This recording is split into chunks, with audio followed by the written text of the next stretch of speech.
What is going on, guys? I finally am able to open my mouth, eat a little better, talk, try to get back to work. Anyhow, I haven't shown you my new shop, so here we go.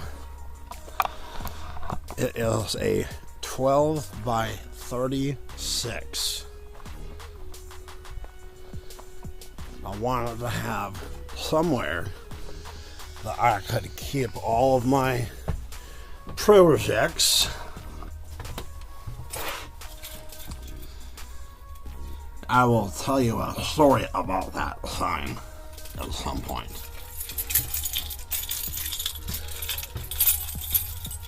You remember the old shop? Come on, buddy. Here is the new shop. Let me get my light turned on. Let me cut that off. So, when I came in here,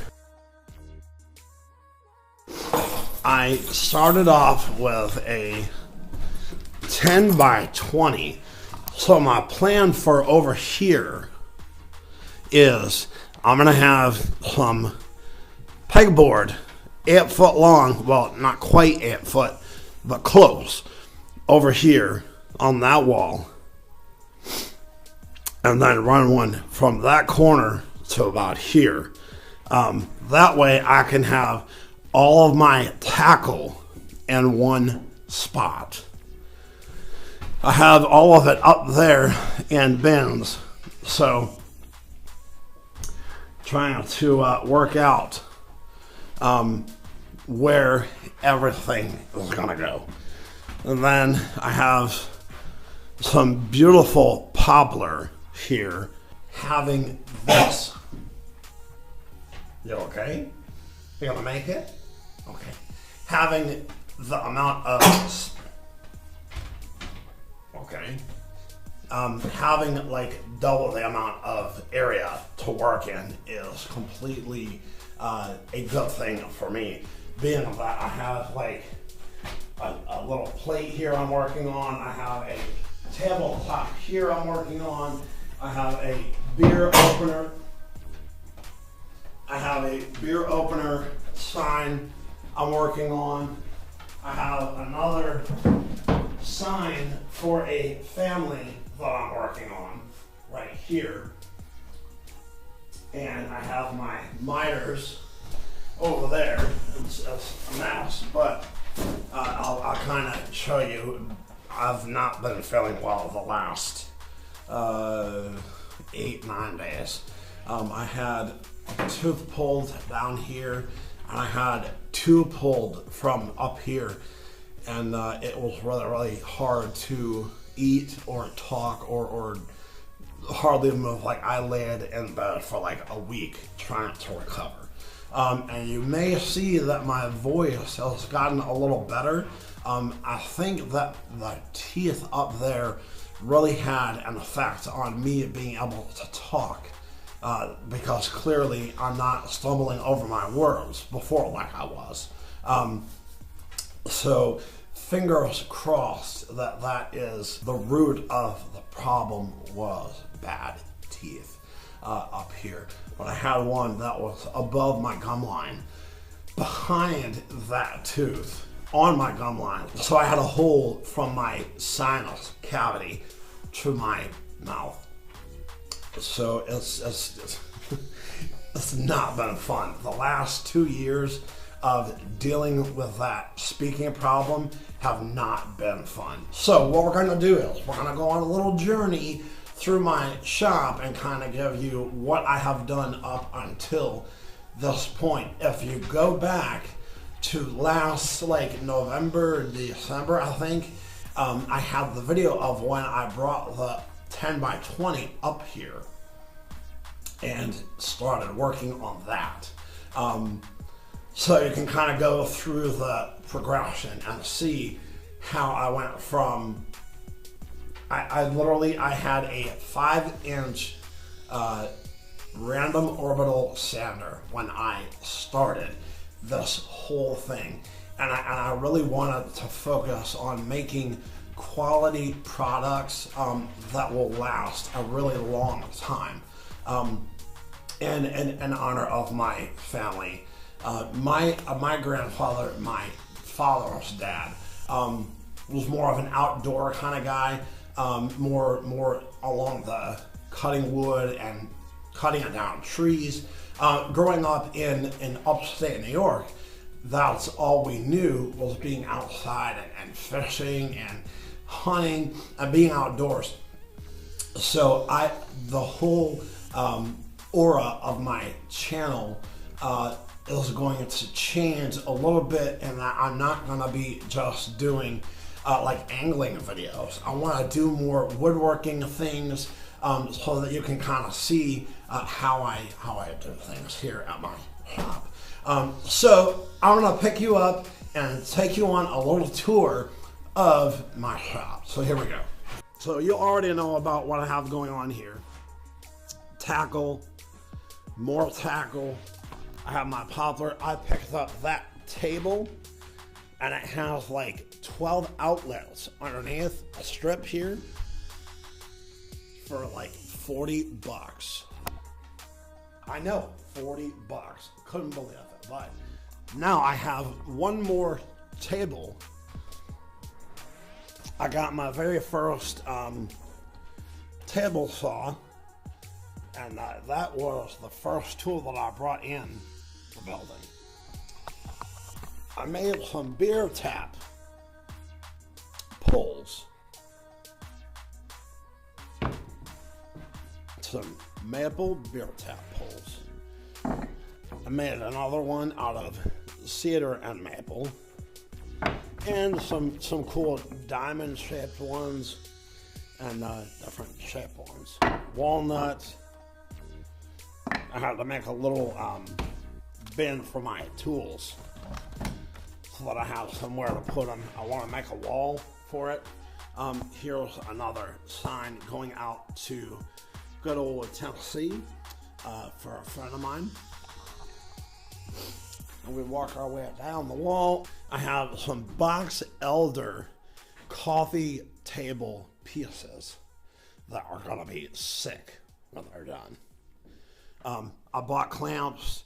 I made these clamps from pieces. I didn't buy the whole clamp at once. So you can buy these two pieces at a store, and you can buy the pipe separate, and it's a whole lot cheaper. The same with the big Bessies. I bought these solo and then bought that on its own. So a lot cheaper in the long run. Here we have my 10-inch miter, small one for small cuts, detail cuts.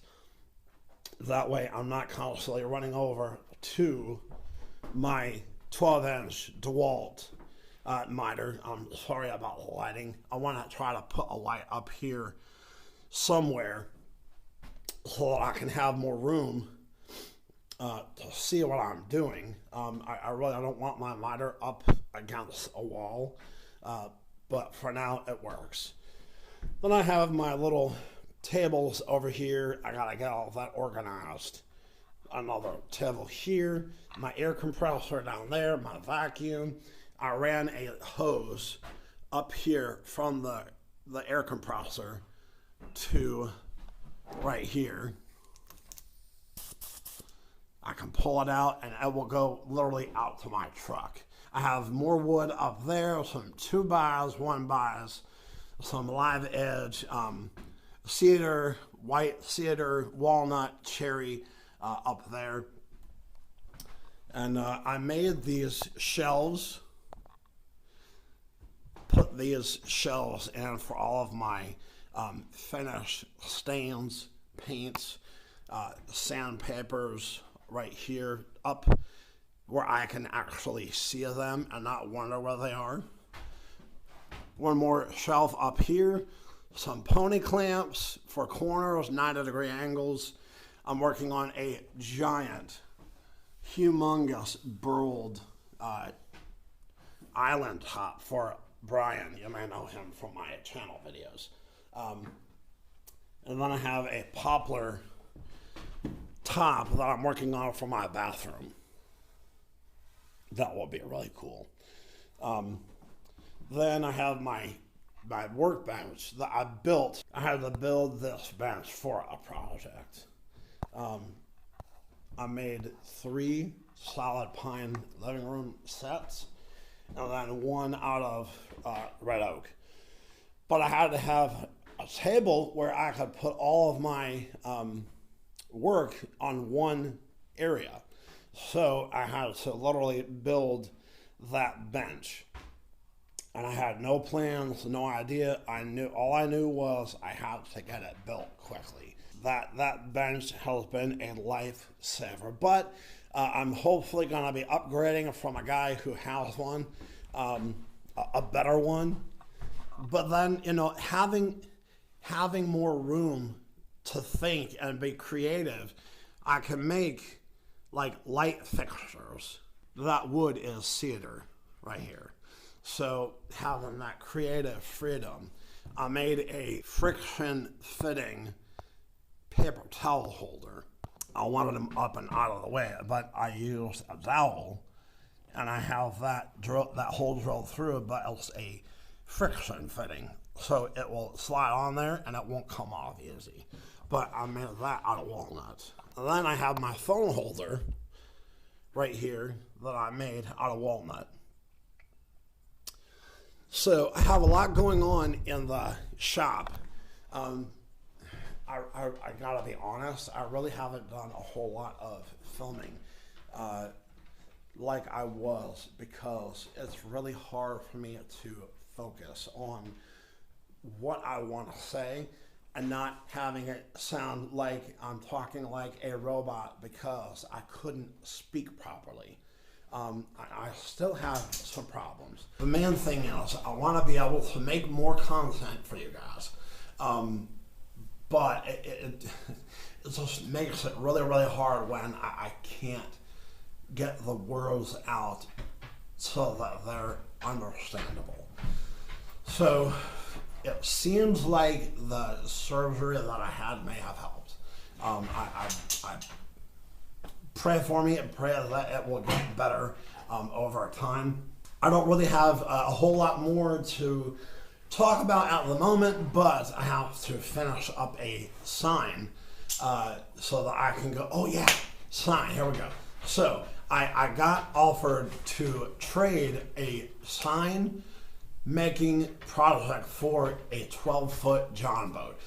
That's why I got to hurry up and hammer down and get that sign done, because at the end of the road, I have a 12-foot John boat waiting for me to go pick up. I will take y'all along with me on that trip tomorrow. I got about probably an hour drive. So what I got to do is, I'll show you. I have my sign here that I put a tung oil finish on. So we have the Adams here, and then family here. So what I want to do is I have the stainless hardware for it. So I marked lines and holes, put holes right here. So that way I can line them up here and then put some, did I bring them? Yeah. Some good old fasteners in here. So I went to, just having some problems. I went to Ace Hardware and grabbed some stainless eye hooks, eye screws, and S hooks. That way I can put 2 of these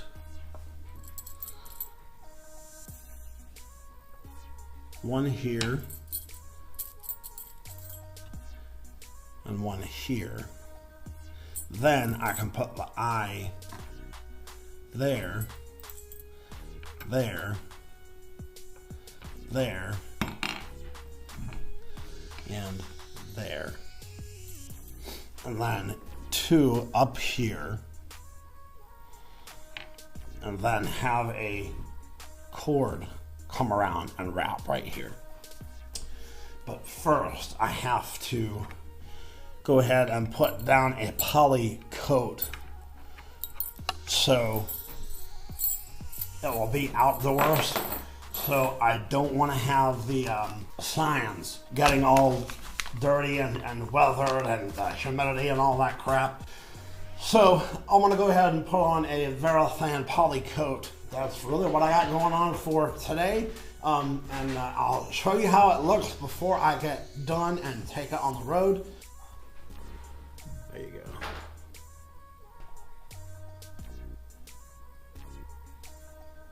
So I'm gonna go ahead and put on the poly coat on the back.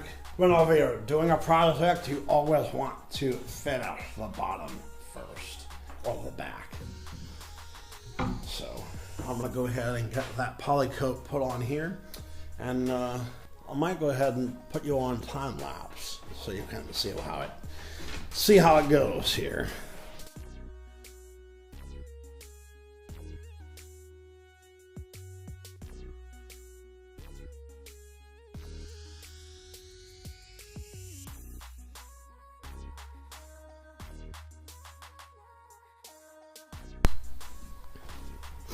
All right, y'all, we have our back end done. I got my poly coat on there on the back, so I'm gonna give that about 4 hours to dry. I'm gonna give that about 4 hours to dry, and then I'll be back out here to flip it over and do the front, put on the hardware, put on the rope hanger, and then we're all done. I hope that you enjoyed the tour of the shop, and I'm gonna get on out of here. I bought some dog treats for the dogs down at the Done Animal Control, so I'm gonna go down there, love up on those little pups, and feed them some treats. And love you guys. We'll see you soon. We'll be going out on the water. The spawn is upon us. I can't wait. I can't freaking wait. But I gotta get my tackle up there. I have merch. Check out the link down below. Slime Donkey Apparel. Get your merch today. It will help support the channel, and I can go out and buy more cameras, get better video quality, get better audio equipment, get better lighting for you guys. Then we can be on the road to better content. Thank you for following along. You know the deal. Keep those lines wet and tight. Live long, love hard, catch fish. Peace. And Coda wants to say hi. You want to say hi? You want to say hi? Huh? You want to say hi? Yeah, good boy. Good boy. Sit. Shape. Other one. Other one. Other one. Good boy. Good boy. So we'll see you later.